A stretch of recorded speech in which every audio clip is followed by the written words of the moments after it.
એની કૃપાથી તો અમે પહોંચી શકીએ, નકર આખે પાટા બાંધીને પહોંચવું બહુ અઘરું છે. આજ એની કૃપાથી જ્યારે મને મન લાગે છે મારી આખે પાટા છે જ નહીં.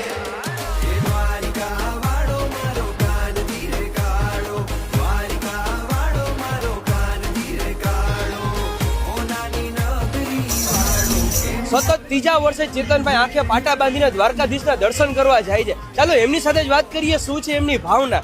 કેમ છો કેતનભાઈ, મજામાં? બસ જય દ્વારકાધીશ. જય દ્વારકાધીશ. કેટલા વર્ષથી જાવ છો તમે? આ ત્રીજું વર્ષ છે મારું. હા, કેવી મજા આવે છે? મજા એટલે 4 ધામની યાત્રા જ્યારે કરીને હું પાછો આવું છું એવો મને આનંદ આવે છે. હા, અને શરૂઆતથી તો 4-5 જણા હતા, પણ ધીમે ધીમે ભગવાનની કૃપા થઈ ગઈ ત્યારે મોટું સંત લઈને જાઉં છું.